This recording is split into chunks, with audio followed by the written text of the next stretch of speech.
नमस्ते दोस्तों। आज हम बात करेंगे एक ऐसी खबर की जो पूरी दुनिया की नज़रों में है।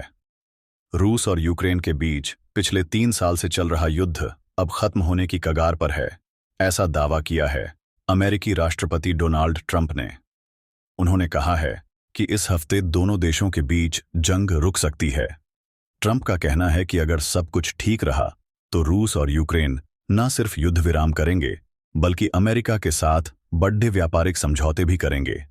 लेकिन सवाल ये है कि क्या ये बातें सिर्फ बयानबाजी हैं या फिर इसके पीछे कोई बड़ी कूटनीतिक चाल है। ट्रंप ने अपनी सोशल मीडिया पोस्ट में लिखा कि उन्हें उम्मीद है कि इस हफ्ते रूस और यूक्रेन के बीच समझौता हो जाएगा, लेकिन साथ ही उन्होंने और अमेरिकी विदेश मंत्री मार्को रूबियो ने साफ चेतावनी भी दी है कि अगर इस हफ्ते कोई ठोस नतीजा नहीं निकला तो अमेरिका इस मामले में मध्यस्थता छोड़ दिया जा सकता है। मतलब अमेरिका कह रहा है कि अब और इंतजार नहीं, या तो डील हो या फिर हम अलग हो जाएंगे। अब ये बात इतनी आसान नहीं है। पिछले कुछ हफ्तों में अमेरिका और रूस के बीच कई बार बातचीत हुई है। पेरिस में हुई एक बैठक में यूक्रेन के रक्षा मंत्री ने कहा कि वो 90% अमेरिका के प्रस्ताव से सहमत हैं, लेकिन सीमा विवाद का हल निकलना अभी बाकी है। अब सबकी नज़र लंदन पर टिकी है, जहां इस हफ्ते अमेरिका अपना आखिरी प्रस्ताव रखेगा। अगर इस पर सहमति बन गई तो ये युद्ध खत्म हो सकता है, लेकिन अगर बात नहीं बनी तो ट्रंप की वो छवि जिसमें वो खुद को बड़ा डील मेकर कहते हैं, उस पर सवाल उठ सकते हैं। ट्रंप को तो आप जानते ही हैं, वो अक्सर समय सीमा देकर दबाव बनाते हैं, चाहे व्यापार हो या कूटनीति। उनकी रणनीति यही रही है कि सामने वाले को जल्दी फैसला लेने के लिए मजबूर करो।